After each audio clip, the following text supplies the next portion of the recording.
Hello students, I am teacher Svetlana and in our today's lecture we will learn about kingdom Plantae and the silent features of the major plant groups under cryptogams, which is covered in the chapter Kingdom Plantae.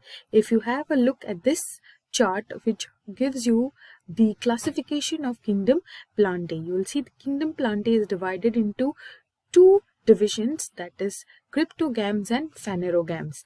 Cryptogams are further divided into non-vascular plants and vascular plants. In phanerogams we have all vascular plants. Vascular plants are the ones who have the vascular bundle, that is the xylem and the phloem, and then the classification moves ahead. So today we will see all the plants that are grouped under this category of cryptogams. So let's begin. Kingdom Plantae. Students, we already have a brief idea about our kingdom Plantae, that is they are eukaryotic, they are multicellular, cell wall is made up of cellulose, and most important, they are autotrophic. Now this kingdom Plantae is further classified on the basis of characteristics like absence or presence of seeds, vascular tissues, differentiation of the plant body, etc. So we have them divided in categories on the presence and absence of these characters. Phanerogams. They are commonly called as seed-producing plants. They produce special reproductive structures that are visible. Phaneros means visible, so they are all seed-producing plants. And on the other hand, we have the cryptogams that are spore-producing plants. They do not produce seeds and flowers. They reproduce sexually by gametes, but sex organs are concealed. So cryptos means hidden and gamos means marriage.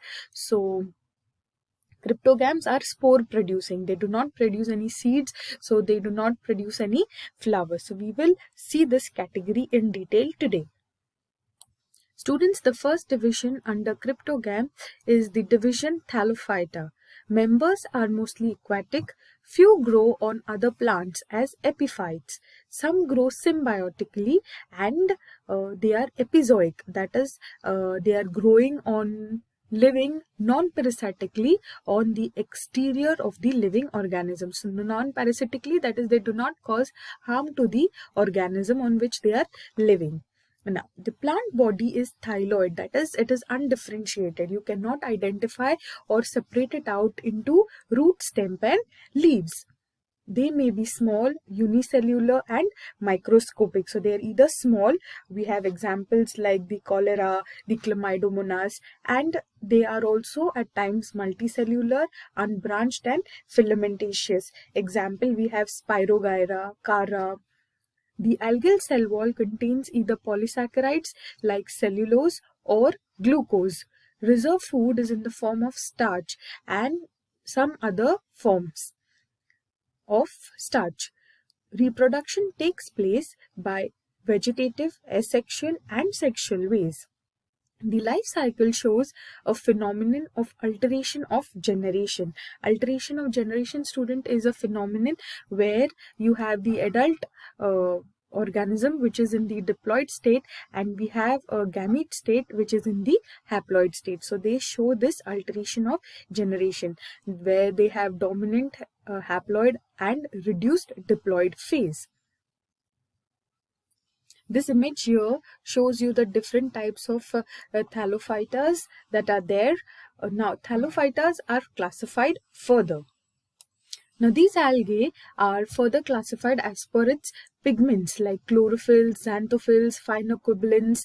So they are classified into three different categories. The first one is chlorophyceae, which is also called as the green algae. They are mostly found in fresh waters.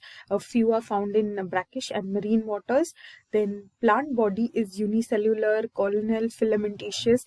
Cell wall contains cellulose. Chloroplasts are of various shapes, like they could be discoid, plate shaped, reticulate, cup shaped, ribbon shaped, or spiral. They have chlorophyll A and B, and the reserve food material is in the form of starch. Here you can see these images are a collection of all the green algae which belong to this category of chlorophyceae. Then we have phaeophyces, which are also called as brown algae. Again, they are also marine. They are rarely found in fresh waters. Then their cell wall has cellulose, fucans and algins. The photosynthetic pigments like chlorophyll A, C, fructoxanthin are present. Mannitol and lamarine and starch are stored as food materials. Now their body, if you note here, you have all your brown algae. Their body is usually differentiated into holdfast, a stalk called as stipe, and leaf-like photosynthetic organ called as frond. Many species of the marine algae are used as food. Now, both these species are used as food. In fact, the chlorophyces are a rich source of protein, and hence they are used as food, and they are also used as space travelers. Then we have the third category, which is the rhodophyces. They are also called as red algae. They are also found in marine waters. They are also found in fresh waters along with marine water, on the surface of fresh waters, then deep sea and brackish waters. Now the plant body is thyloid, so it is not differentiated into root, stems and leaves.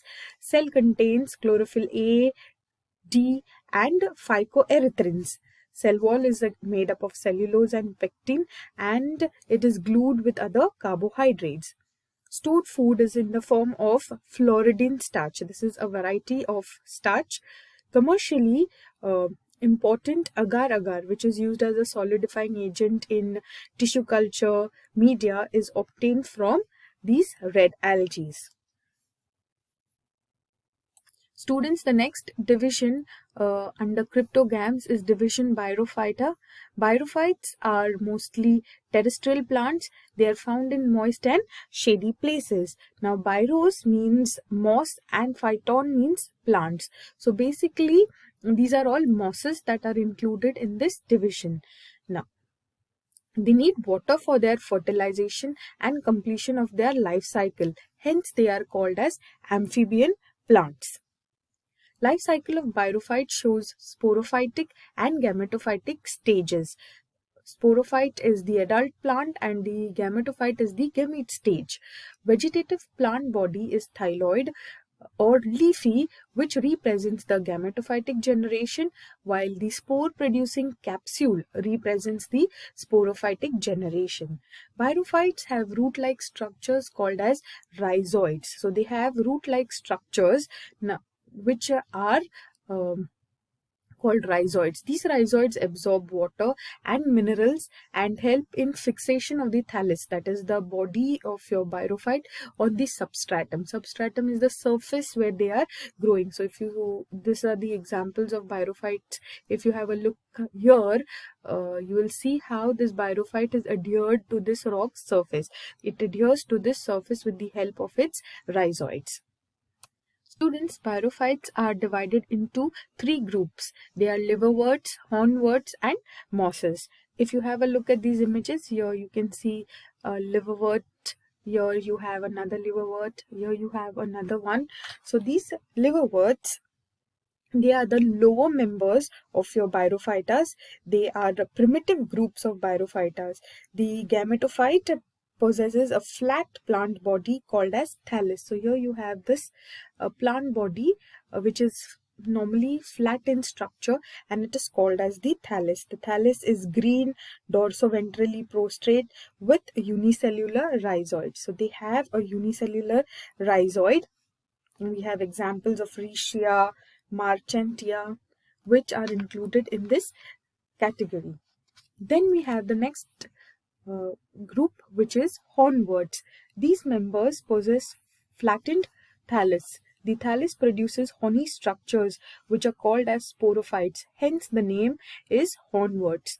If you have a look at these here, this is one, this is a second one, this is a third one. So these hornworts are having a horny structure. So that's why the name is given. And then we have the last group, that is mosses. These are the most advanced members of bryophytes which possess an erect plant body. This here is an example of moss. This is another one. So if you look at the appearance, it looks like having a erect plant body. The gametophytic phase of the life cycle includes two stages, namely protonemata stage and the leafy stage. The protonemata is the prostrate, green, branched and filamentous part, and it is called as the juvenile gametophyte, that is a young gametophyte. So it is mostly green in color and it is branched, it is filamentous, it bears buds. Can you see these buds? It bears buds. This then you have the leafy stage, which is produced from each of these buds. Thus, protonemata helps in vegetative propagation. The leafy stage has an erect, slender stem like main axis, bearing spiral leaf-like structures. It is fixed in the soil by multicellular branched rhizoids. This stage bears sex organs. Vegetative reproduction takes place by fragmentation and budding in secondary protonematas. Students, the next division under cryptogams is the division Pteridophyta. Pteridophytes are the first vascular and true land plants. Leaves may be small or large. Have a look at this image here. These are the different types of leaves that they show. Scale leaves, sessile leaves, petiolate leaves. Pteridophytes grow in moist and shady places. Pteridophytes show the sporophytic and the gametophytic stages in their life cycle. Pteridophytes also show the heteromorphic alteration of generation. I told you this is having alternatively the haploid and the diploid state. Now it is differentiated into root, stems and leaves. So the primary root that is formed is short-lived and it is soon replaced by adventitious roots, while the stem may be aerial or underground. Secondary growth is not seen in pteridophytes due to absence of cambium. So some of these members have xylem, and they also which consist only of tracheids, and phloem consist only of the sieve cells.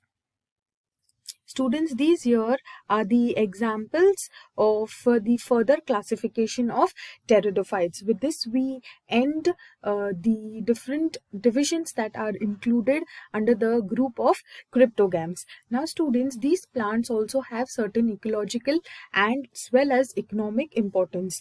For example, we have our chlorophyces, which are consumed as food. They are rich sources of proteins. Then we have the mosses, which provide food for the herbivorous mammals, birds, etc. Species of sargassum moss, it provides pet used as fuel. Mosses are also used as packaging material for transport of living materials because they have significant water holding capacities. Just like lichens, mosses are the first living beings to grow on rocks. Therefore, they decompose rock, they form soil, and they make it suitable for the growth of other higher plants. Dense layer of mosses also help in prevention of soil erosion, does act as soil binders. Pteridophytes, they also do the same work. They act as soil binders. They are used for medicinal purposes, and many varieties of them are grown as ornamental plants. So this is all with the information that is there in your textbook regarding the cryptogams. Thank you, students, for participating in this lecture. See you soon again with the next topic. Till then, take care, be safe and keep learning.